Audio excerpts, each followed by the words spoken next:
हे रघुवीर समर्थ. शुकासारिखे पूर्ण वैराग्य जाचे, वसिष्ठा परिज्ञान योगेश्वराचे. कवी वाल्मिका सारिखा मान्य ऐसा, नमस्कार माझा सद्गुरु रामदासा. श्रीराम मला वाटते अंतरी त्वा वसावे, तुझ्या दासबोधाचे त्वा बोध व्हावे. अपत्या परिपाववी प्रेमग्रासा, महाराज या सद्गुरु रामदासा. जय जय रघुवीर समर्थ. श्रीकृष्ण गोविंद हरे मुरारे, हे नाथ नारायण वासुदेव. प्रद्युम्न दामोदर विश्वनाथ, मुकुंद विष्णुर्भगवन् नमस्ते. सच्चिदानंदरूपाय विश्वोत्पत्त्यादिहेतवे, तापत्रय विनाशाय श्रीकृष्णाय वयं नमः. कृष्णाय वासुदेवाय हरये परमात्मने, प्रणतक्लेशनाशाय गोविंदाय नमो नमः. वसुदेवसुतं देवं कंसचाणूरमर्दनं, देवकी परमानन्दं कृष्णं वन्दे जगद्गुरुं. कृष्णकमलपत्राक्षं पुण्यश्रवणकीर्तनं, वासुदेवं जगद्योनिं नौमि नारायणं हरिं. कृष्ण कृष्णेति कृष्णेति यो मां स्मरति नित्यशः, जलं भित्त्वा यथा पद्मं संसारात् उद्धराम्यहम्. कृष्णाय वासुदेवाय देवकीनन्दनाय च, नन्दगोपकुमाराय गोविन्दाय नमो नमः. नमः पङ्कजनाभाय नमः पङ्कजमालिने, नमः पङ्कजनेत्राय नमस्ते पङ्कजाङ्ग्रे. गोपाल कृष्ण भगवान की जय. ज्ञानं परमगुह्यं मे यद्विज्ञानसमन्वितं, सहरस्यं तदङ्गं च गृहाणगजितं मया. यावानहं यथा भावो यद्रूपगुणकर्मकः, तथैव तत्त्वविज्ञानमस्तु ते मदनुग्रहात्. अहमेवासमेवाग्रे नान्यद्यत्सदसत्परं, पश्चादहं यदेतच्च यो वशिष्येत सोऽस्म्यहं. ऋतेऽर्थं यत् प्रतीयेत् न प्रतीयेत्यात्मनि, तद्विद्यादात्मनो मायां यथा भासो यथा तमः. यथा महान्ति भूतानि भूतेषु चावचेष्वनु, प्रविष्टान्यप्रविष्टानि तथा तेषु न तेष्वहम्. एतावदेव जिज्ञास्यं तत्त्वजिज्ञासुनात्मनः, अन्वयव्यतिरेकाभ्यां यस्यात् सर्वत्र सर्वदा. एतन्मतं समातिष्ठ परमेन समाधिना, भवान् कल्पविकल्पेषु न विमुह्यति कर्हिचित्. गोपाल कृष्ण भगवान की जय. दशमस्कंद पूर्वार्थ अवतरणिका. दशमस्कंदी प्रथमोध्यायी. वसुदेव देवकीचे पाही, कंसमारी पुत्र सहाही, शिशुहत्यारा महान. भगवंताचा गर्भप्रवेश, गर्भस्तुती द्वितीयोध्यायास. श्रीकृष्ण प्रगटला तृतीयास. योगमाया भविष्य चतुर्थी. पंचमात जन्मोत्सव गोकुळी, पूतना षष्ठात उद्धरिली. शकट तृणावर्तोद्धार कथा केली सप्तमा माझी. अष्टमी नामकर्ण बाललीला, नवमी श्रीकृष्ण उखळी बांधिला. दशमी यमराजन उद्धरला, एकादशी तारिले वत्स बक. आघासुरोद्धार द्वादशी, ब्रह्मा मोहनाश त्रयोदशी. ब्रह्माद्वारा स्तुती चतुर्दशी. पंचदशी धेनुक कालिया युद्ध. षोडशी कालियाशी प्रसन्न. सप्तदशी त्याचे पूर्वकथन. दावानली वाचिती व्रजजन. अष्टादशी प्रलंब तारला. 19वी व्रजानल शांती. 20 शरद ऋतू कथाती. 21व्यात अन्योक्ती वेणुगीत. चिरहरण 22शी. यज्ञपती पत्नीवरी कृपा 23शी. इंद्रयज्ञ निवारण 24शी. पंचविंशी गोवर्धनोद्धारण. श्रीकृष्ण चर्चा 26शी. श्रीकृष्ण अभिषेक 27शी. नंद बंधमुक्त मुक्ती 28शी. 29शी रासलीला आरंभ. गोपी विरह 30. गोपिका गीत 31. गोपीशी कृष्ण दर्शन 32. महारास 33शी. सुदर्शन शंखचूडोद्धार 34शी. युगलगीत 35शी. अरिष्ठोद्धार अक्रूर गमन 36शी. 37शी केशी व्योमोद्धार. अक्रूर व्रजयात्रा 38शी. मथुरागमन 39शी.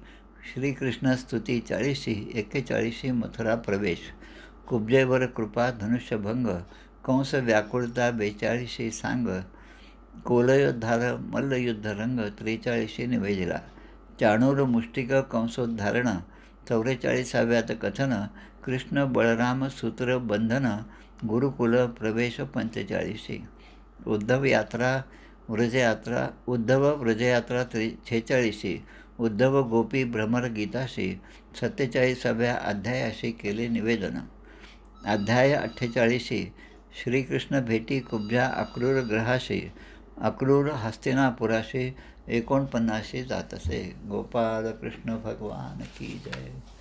जय जय रघुवीर समर्थ.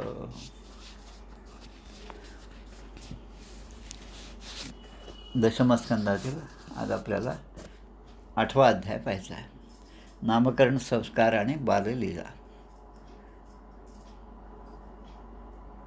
कालच्या अध्यायामध्ये आपण पाहिलं भगवंताचा शकटोद्धार आणि त्याने केलेला तृणावर्ताचा उद्धार. तृणावर्त हा वावटळीच्या रूपाने आला होता आणि शकटोद्धार त्या छकड्यामध्ये येऊन राक्षसाने प्रवेश केला. दोघांनाही भगवंताने उद्धार केला. आता जो आहे त्यामध्ये आता भगवंताचं वय जे आहे, बलराम आणि श्रीकृष्ण रोहिणीचे पुत्र असणारे बलराम आणि भगवान श्रीकृष्ण यशोदेचे पुत्र असणारे. आता यांचं वय जे आहे जवळपास 1 वर्षाचं आहे. 1 वर्षाच्या वयाच्या भगवंताच्या मुखामध्ये आता 2 दात दिसू लागले आहेत, असं एका प्रवचनकारांनी श्रीमद भागवताच्या प्रवचनामध्ये सांगितलेलं आहे. भगवंताच्या या सगळ्या लीलांचं वर्णन अनेक पुराणांमधून झालेलं आहे आणि त्यातलं मुख्य पुराण म्हणजे हे श्रीमद भागवत पुराण आहे. त्यामुळे ज्या कथा आपण श्रवण करतो भागवत प्रवचनाच्या किंवा सप्ताहाच्या निमित्ताने, त्या या एकाच भागवत महापुराणातील असतील अशा नाही, पण विष्णू पुराण आहे, ब्रह्मपुराण आहे, ब्रह्मांड पुराण आहे, इतर अनेक पुराणं आहेत, त्यामध्ये या कथासुद्धा आलेल्या आहेत. त्यामुळे त्या संदर्भात त्या कथा अनेक जण वेगवेगळ्या प्रकारे सांगत असतात. आता गर्ग मुनी जे आहेत, गर्ग ऋषी, हे वसुदेव किंवा कंस किंवा जो यदुकुळ आहे त्याचे ते पुरोहित आहेत.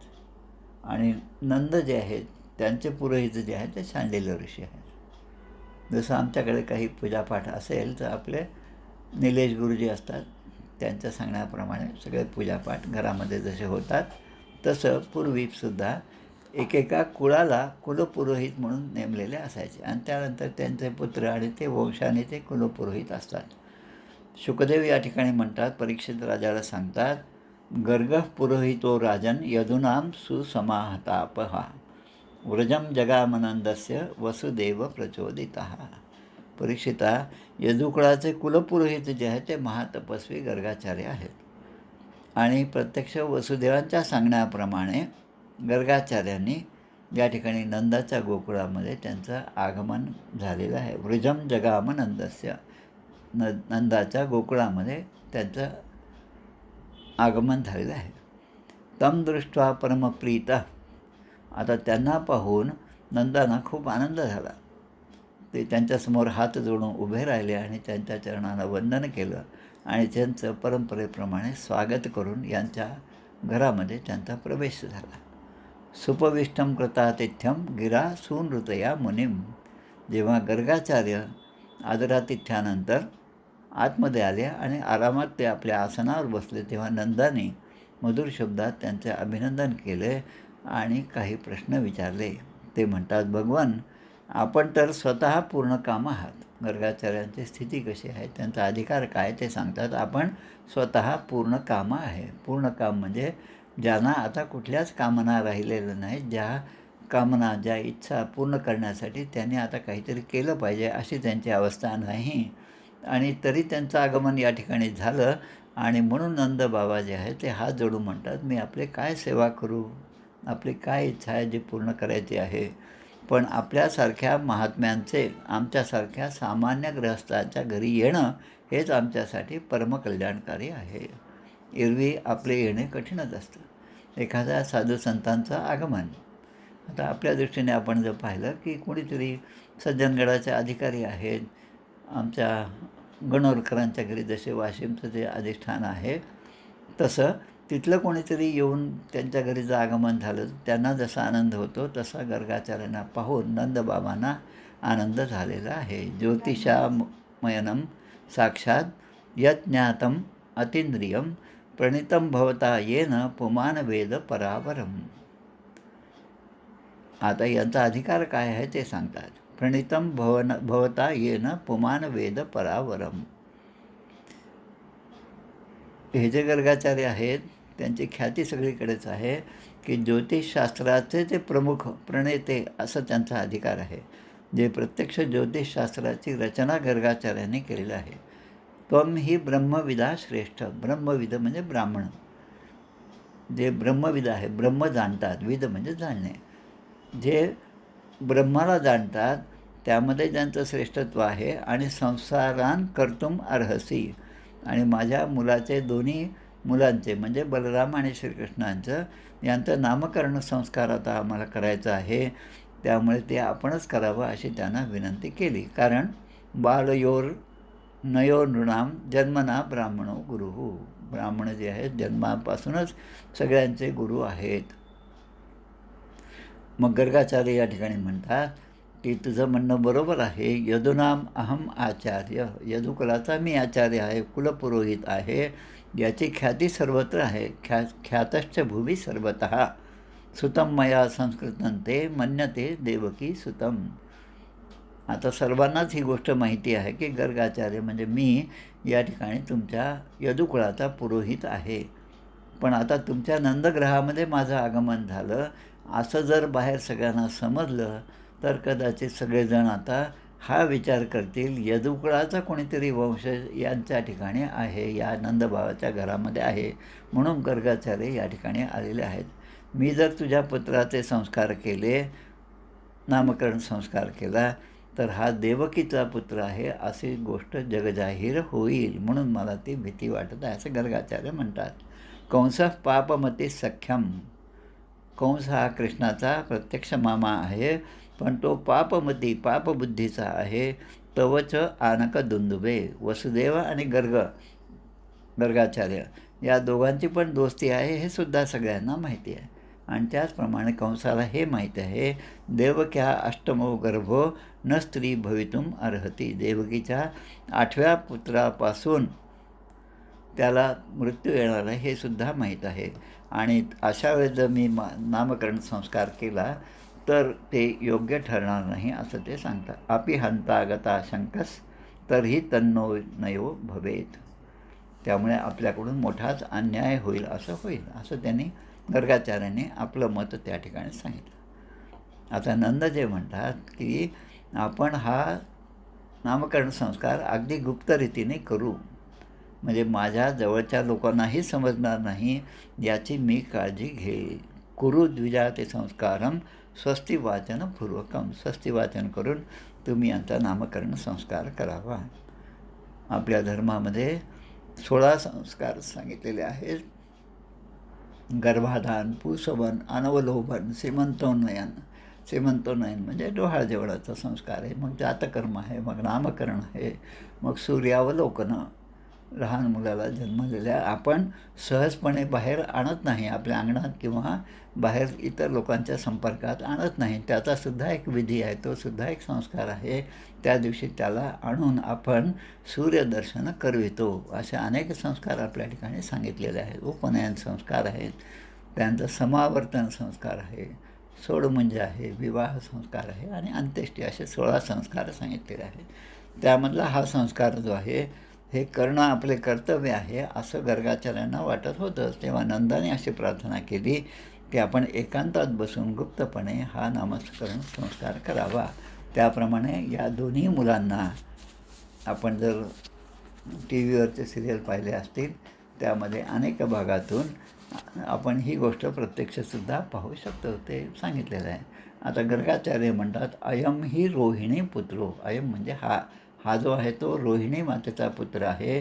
रमयन सुहृदो गुणैही. त्याच्या सद्गुणांनी लोकांचं रमयन याचा अर्थ लोक त्याच्या लीलांमध्ये रमून जातात आणि म्हणून याचं नाव राम आहे. आणि याची शक्तीसुद्धा अचाट अशी शक्ती आहे, त्याला काही सीमा नाही, मर्यादा नाही, म्हणून याला बल हे सुद्धा नाव आहे. आणि यादवाने तुमच्या कुळामध्ये हा भेदभाव करणार नाही, दोघे एकच कुळातले आहेत असा तो राहील. आणि त्याचं नाव दुसरं आहे ते संकर्षण आहे. यदू नाम पृथक भावात संकर्षणम अत्यंतुत. आणि मग म्हणतात की जसा आता सावळ्या रंगाचा हा जो आहे, हा जो मुलगा आहे, तो प्रत्येक युगामध्ये अनेक शरीरे धारण करतो. यैदेन शृणुया नित्यम.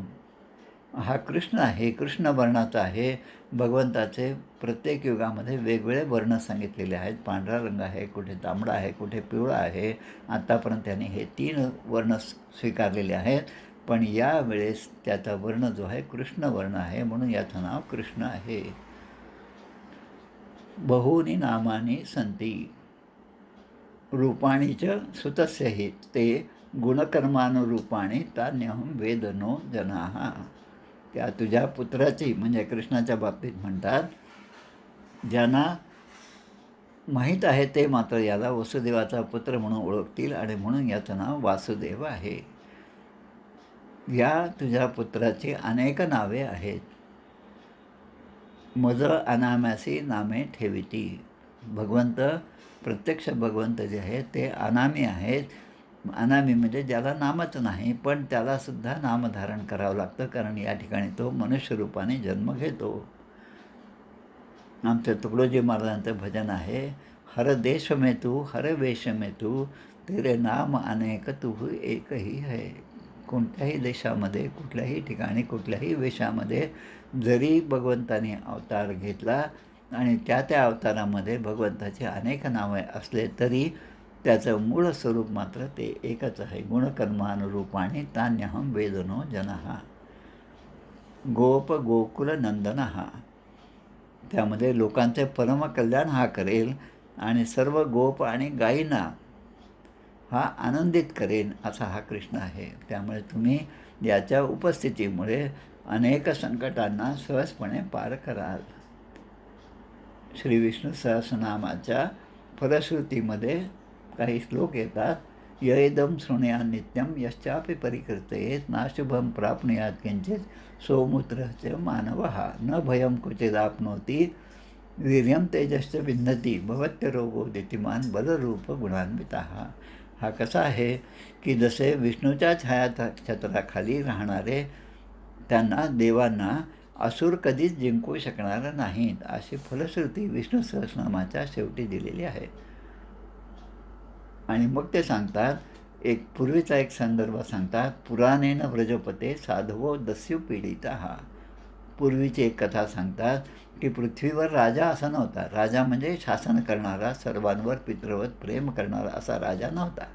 अशी परिस्थिती जेव्हा असेल तेव्हा त्यावेळेस डाकूंना, दुष्प्रवृत्तीच्या लोकांना त्यांचं चांगलं फावतं, कारण सज्जनांवर अत्याचार करणं हाच एक त्यांचा उद्देश असतो.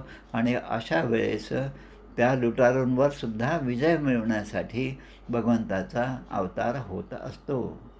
जसं आपण पाहतो की मुघलांच्या त्या अत्याचाराच्या त्या पार्श्वभूमीवर छत्रपती शिवाजीराजांचा जन्म झाला आणि छत्रपतींना पुन्हा त्या ठिकाणी राज्य स्थापन करण्यासाठी समर्थांनी अवतार धारण केला, हे आपण पाहतो. मग आता सांगतात, नंदाला समजावून सांगितलं सगळ्या गर्गाचार्यांनी. दोन्ही पुत्रांचं बलराम आणि श्रीकृष्ण हे नामकरण त्याने करून दिलं आणि गर्गाचार्य आपल्या आश्रमाकडे परत निघून गेले. नंदांना आता अतिशय आनंद झाला. त्यांच्या सगळ्या इच्छा आकांक्षा पूर्ण झाल्या. कालेन व्रजताल्पेन गोकुले रामकेशवौ. आता नामकरण संस्कार झाल्यानंतर काही काळ गेला आणि त्या काळामध्ये ही दोन्ही मुलं आता मोठी व्हायला लागली. जानोभ्याम सह पाणीभ्याम रिंगमाणो विजर्हतुः. थोड्या दिवसामध्ये बलराम आणि श्रीकृष्ण आता हात आणि गुडघे टेकून आता रांगू लागले. इकडे तिकडे त्यांचं घरामध्ये फिरणं सुरू झालं. हे दोघे भाऊ जेव्हा रांगत होते तेव्हा गोकुळातील धुळीमधून ते जात होते आणि त्यामुळे त्यांच्या पायातील घुंगरांचा सुद्धा रुणझुण असा आवाज येतो. तन्मातरो निजसतो ग्रणयात स्नुवंत्यौ. आता यांच्या दोन्ही माता ज्या आहेत, रोहिणी आणि यशोदा, त्यांच्याकडे पाहून त्यांना खूप आनंद होता. धुळीने माखलेले आपले मुलं पाहूनसुद्धा मातांना आनंद होतो आणि त्यांच्याकडे पाहून त्यांना काहीतरी आपल्याकडे एखादा परब्रह्माचाच अवतार प्राप्त झाला इतका आनंद त्यांच्याकडे झाला आणि त्या आनंदामध्ये राहत होत्या. पुढे असं झालं की वंदव्रजे तदबलाः प्रगृहीत पुच्छैः. थोडेसे मोठे झाल्यानंतर आपल्या घरामध्ये असणाऱ्या गायी आहेत, वासरं जे आहेत, त्यांच्या शेपटीला धरून बलराम एका गाईच्या शेपटीला धरतात, वासराच्या शेपटीला, आणि कृष्ण दुसऱ्या वासराच्या शेपटीला धरतात आणि त्यामुळे ते भयभीत झालेले ते जे वासरू आहे ते इकडे तिकडे पळायला लागतात आणि ते पळत असताना ही दोन्ही मुलं त्यांच्या मागे पळत जातात आणि हे पाहून सगळ्या मोठ्या लोकांना या गोकुळामध्ये हसून हसून मुरकुंडी वळत होती आणि त्यांनासुद्धा आनंद होत होता. कन्हैया आणि बलराम हे दोघेही इतक्या खोड्या करत होते की त्यांच्याबद्दल सांगतात, कधी हरिण, गाईचे शिंग असणाऱ्या जनावरांच्या मागे ते लागत असत आणि कधीकधी धगधगणाऱ्या आगीच्या जवळसुद्धा जात होते. कधी घरामध्ये असणाऱ्या तलवारीसुद्धा उचलून घेत, कधी पाण्याकडे जात आणि त्यांच्या खोड्या चालूच होत्या. जी जनावरं आहेत, पक्षी आहेत, त्यांच्यामध्ये ते पळायला लागले की त्यांना अडवणंसुद्धा मुश्किल होतं. ततस्तु भगवान कृष्णो वयस्सैर्व्रजबालकैः सह रामो व्रजस्त्रीणां चिक्रीडे जनयन मुदम. बलराम आणि श्रीकृष्ण आता गोकुळातील त्यांच्या वयाच्या जी मुलं होती त्यांच्याबरोबर खेळण्यासाठी ते बाहेर पडू लागले. आता ते स्वतंत्र झाले. लहान मुलं जसं आपली टोळी बनवतात तसं यांचं मित्रमंडळ आता सगळं तयार झालेलं होतं आणि त्यांच्या सगळ्या क्रीडा पाहून या व्रजातील गोपींना आनंद होत होता. कृष्णस्य गोप्यो रुचिरं वीक्ष्य कौमारचापलं शृण्वत्या किल तन्मातुर इति होचू समागतः. त्यांच्या खोड्या पाहून यशोदेच्या सुद्धा घरी येऊन अनेक गोपी ज्या आहेत, गोप जे आहेत, ते त्यांच्या सगळ्या खोड्या ज्या आहेत त्या येऊन त्यांच्या घरी येऊन सांगू लागल्या. वत्सान मुंचेन क्वचित समये क्रोशसंजात हासहा. कधी कधी हे काय करायचे की गाईची धार काढण्याची वेळ झाली की बांधलेले वासरू जे आहेत त्यांना सोडायचे किंवा त्या गाईंना सोडायचे आणि सहजच ते वासरू आपल्या आईकडे पळत जायचं आणि मग ते दूध पिऊ लागायचं आणि त्यामुळे ह्या गवळ्यांना तसं दूध त्या ठिकाणी कमीच दूध मिळत होतं. मर्कान बोक्षण विभजती सचे नाती भांडम भिनत्ती. आमच्या सखाराम महाराजांचे जे लोणीचे सखाराम महाराज आहेत त्यांची पोथी आहे. त्या पोथीमध्ये 13च अध्याय आहेत. त्यांचं पारायण दर सोमवारी आम्ही सगळेजण करत असतो. खूप चांगल्या प्रकारे त्याचं संचलन हे त्या ठिकाणाहून होत असतं. त्यामध्ये सखाराम महाराजाचे मोठे भाऊ जे आहेत सीताराम, त्यांचं आणि महाराजांचं हे बालपणाचं जे खेळ आहे ते सुद्धा दिलेलं आहे. जसं जडभरत आहे, शेत राखण्याचं काम जडभरताकडे होतं, पण पशु पक्षी त्या ठिकाणी आले तर त्यांनासुद्धा ते खाऊ द्यायचे आणि मग ज्यांचं शेत राखायचं तो मालक आल्यानंतर तो त्यांच्याकडे ओरडायचा. तसंच या ठिकाणी मर्कान भोक्षण विभजती सचे नाती भांडम भिनत्ती. अनेक वेळेमध्ये श्रीकृष्ण आणि बलराम हे चोरीच्या निरनिराळ्या युक्त्या करायच्या आणि गोड गोड दही हे इतरांना द्यायचे. त्यांचे मित्र त्या ठिकाणी यायचे. कधी कधी वानरांनासुद्धा ते लोणी खाऊ घालायचे. कारण या वानरांचे उपकार जे आहेत रामावतारामध्ये अनेक प्रकारे झालेले आहेत आणि त्यांनाच त्यांनी अभय दिलं होतं की पुढील माझ्या अवतारामध्ये मी तुमच्या सगळ्या इच्छा पूर्ण करेल. त्यामुळे मोठमोठ्या शिंक्यामध्ये मोठमोठ्या आजच्या भाषेमध्ये टेबलावरती की वरच्या बाजूला हे सगळे भांडे ठेवलेले असायचे आणि भगवान श्रीकृष्णाची उंची कमी असल्यामुळे ते काही ना काही युक्ती करून त्या भांड्यातील दूध असो लोणी असो हे सगळ्यांना देत होते. भांतागारे घृतमणिगणम स्वांगमर्थ प्रदीपम काले गोप्यो यर्हि गृहकृत्येषु सुव्यग्रचित्ताः. त्यामध्ये काय व्हायचं की जेव्हा एखाद्या मोठ्या उंचीवर एखाद्या शिंक्यामध्ये हे सगळं लोणी आणि तूप सगळं ठेवलेलं असायचं, तेव्हा भगवान श्रीकृष्णाचे हात त्या ठिकाणी पुरत नव्हते. त्यामुळे एका चौरंगावर दुसऱ्या चौरंगावर तिसरा असं ठेवून त्या भांड्यामध्ये कसा तरी हात यांचा पोचायचा आणि त्यावेळेस त्या भांड्यांना त्यातील लोणी हे सगळ्या आपल्या मुलांना, मित्रांना, वानरांना वाटून देत होते. अशा प्रकारचे यांच्या सगळ्या खेळ जे होते चालू होते आणि त्यामध्ये जेव्हा एखाद्या वेळेस अंधार जर झाला, तर या यशोदेला येऊन त्या गोपी सांगतात, की जे पुष्कळसे अलंकार तू याच्या गळ्यामध्ये घातलेले आहेत, त्या अलंकाराचा प्रकाश होता आणि त्या प्रकाशाने याला सगळं दिसत होतं. आणि गोपी मात्र आपल्या घरकामामध्ये व्यग्र असलेल्या होत्या आणि हे सारे हातचा पुत्र करत आहेत. एवढे करूनही त्या गावाचेच आम्ही नाहीत, असं तो भासवत होता. त्याला पकडायला जावं, तर तो मात्र अगदी लहान तोंड करून आमच्यासमोर उभा राहतो. याप्रमाणे यशोदेकडे अनेक तक्रारी येऊ लागल्या आणि मात्र गोकुळामध्ये त्या यशोदेकडे येणाऱ्या तक्रारी पाहून तिला मात्र आपल्या या मुलाला काहीतरी आपण या खोड्यांबद्दल शिक्षा करावी असं कधीच वाटलं नव्हतं. ती इच्छाच तिच्या मनामध्ये निर्माण झाली नाही. आता एके दिवशी असं झालं की बलराम आणि श्रीकृष्ण हे आपल्या त्या मुलांबरोबर सवंगड्यामध्ये खेळत होते आणि खेळता खेळता यशोदेला बलरामाने येऊन सांगितलं, आई कन्हैयाने माती खाल्ली आहे. कृष्णो मृदम भक्षितवान इति मात्रे निवेदयन. निवेदन केलं कोणी मातेजवळ की कृष्णो मृदम भक्षितवान, कन्हैयाने माती खाल्ली हे या ठिकाणी बलरामाने येऊन सांगितलं. आता मुलाचे हित इच्छिणाऱ्या यशोदेने आपल्या धावत पळत जाऊन कृष्णाचा हात पकडला. आता आईने हात पकडला, आई रागात आहे हे पाहिलं. जसं मूल कावरं होतं तसं कृष्णाने भीतीने ते गांगरून गेले. यशोदेने रागावून विचारले, काय रे खोडसाळा, तू कोणाला नकळत ही माती खाल्ली आहेस? तुझ्याबरोबरची मुलं काय सांगतात ते पहा. आणि स्वतः तुझा भाऊ हा बलराम हे सुद्धा हेच सांगत आहे. वदंती तावका येते कुमार असते अग्रजो अपि यम. आता श्रीकृष्ण म्हणतात की आई मी काही माती खाल्ली नाही. नाहम भक्षितवान अंब. मी काही माती खाल्लेली नाही. सर्वे मिथ्याभिशंसिनः. सर्व जण जे आहेत ते खोटेच बोलत आहेत. कारण माती खायची म्हणजे आपल्या हाताने माती बाहेर आहे आणि आपल्या तोंडामध्ये ती टाकावी लागते. आणि जेव्हा माझ्याच तोंडामध्ये या सगळ्या वस्तू आहेत, तेव्हा मी कुठून काय उचलणार आणि कुठून माझ्या तोंडामध्ये टाकणार. यदि सत्य गिरस्तरही समक्षम पश्चिमे मुखम. तुला जर हे वाटत असेल की त्यांच्या ह्या ज्या माझ्या खोड्या तुला सांगत आहेत ते जर खरं आहे असं तुला वाटत असेल, तर तू समक्षम पश्चिमे मुखम, माझ्याच मुखामध्ये तू पहा. यद्देव तर्हि व्यादेही त्युक्तम स भगवान हरिही.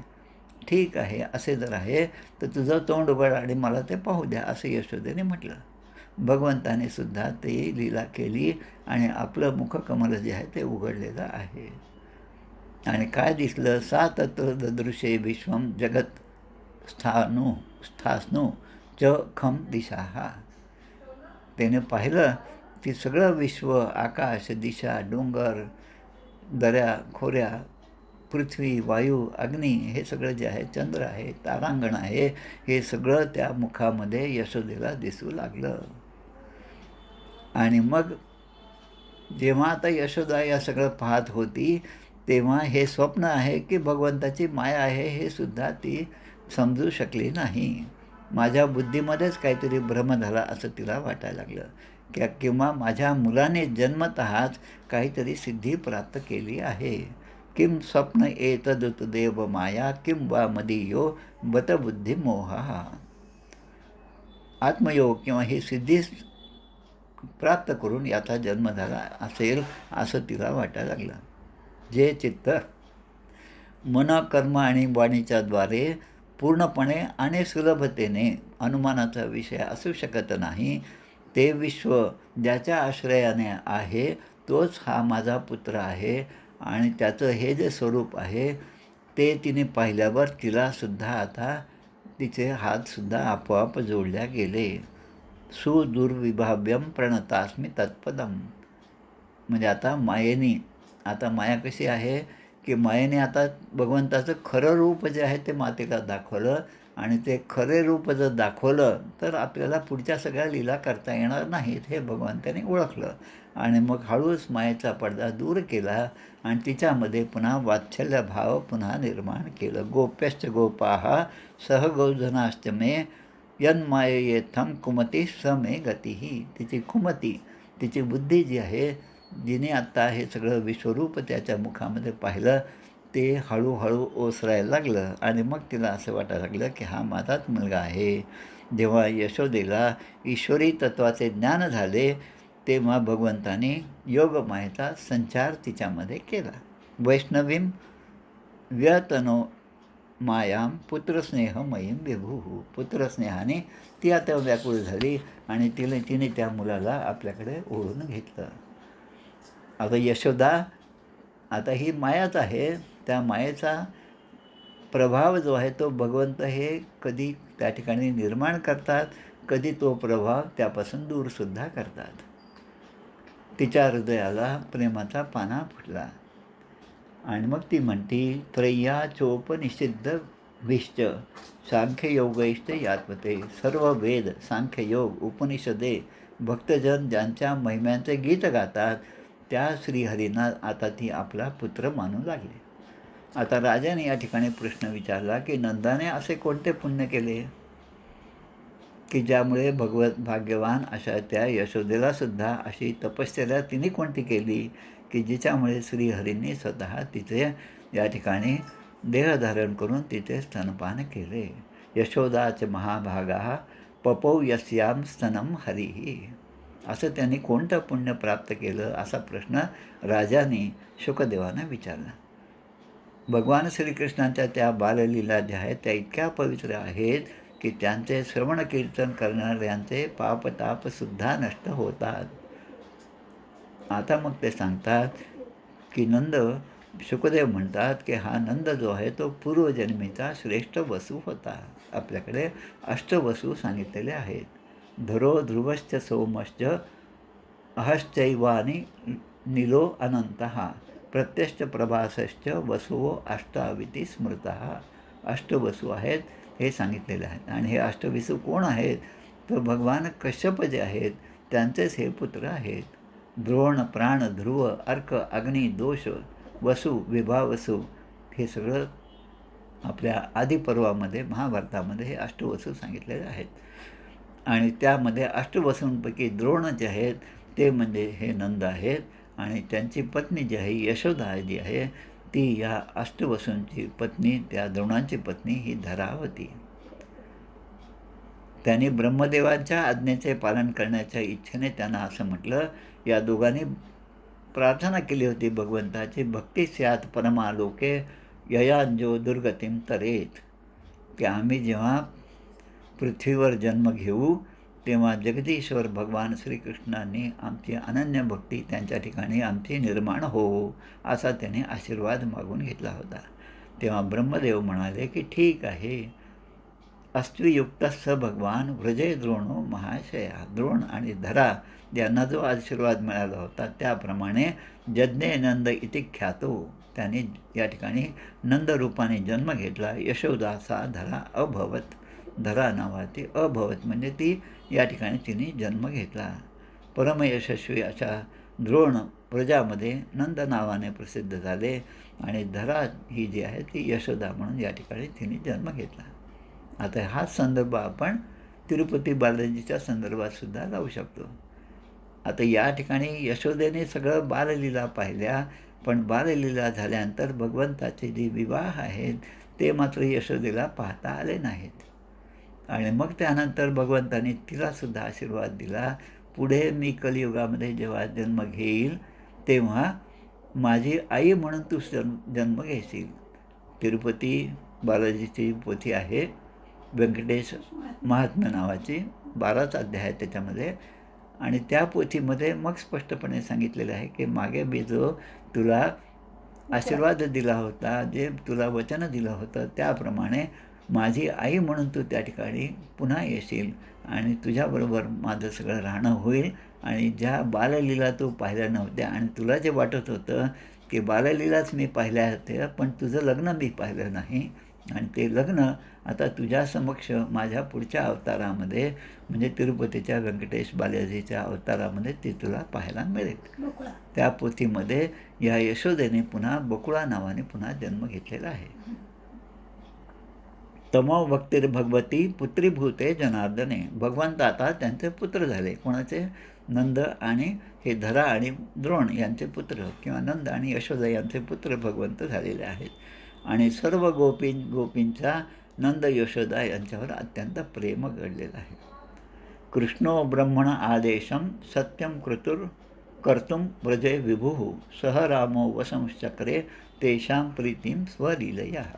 ब्रह्मदेवाचे वचन सत्य करण्यासाठी भगवान श्रीकृष्णाने बलरामासह या व्रजामध्ये जन्म घेतला आणि आपल्या बाललीलांनी या सगळ्या व्रजवासियांना आनंद देत त्या ठिकाणी ते राहू लागले.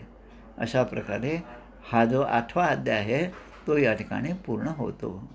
आता आपल्याला याचबरोबर दुसरा अध्यायसुद्धा पाहायचा आहे. इति श्रीमद्भागवते महापुराणे पारमहंस्यां संहितायां दशमस्कंदे पूर्वार्धे विश्वरूपदर्शने 8मोऽध्यायः. श्रीकृष्णार्पणमस्तु.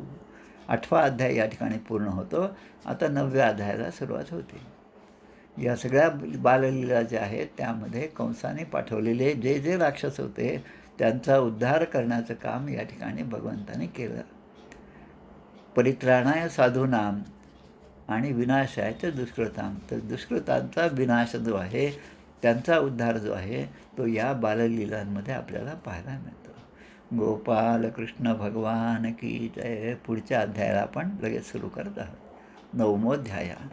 श्रीकृष्ण गोविंद हरे मुरारे, हे नाथ नारायण वासुदेव. श्रीकृष्ण गोविंद हरे मुरारे, हे नाथ नारायण वासुदेव. प्रद्युम्न दामोदर विश्वनाथ, मुकुंद विष्णुर्भगवन् नमस्ते.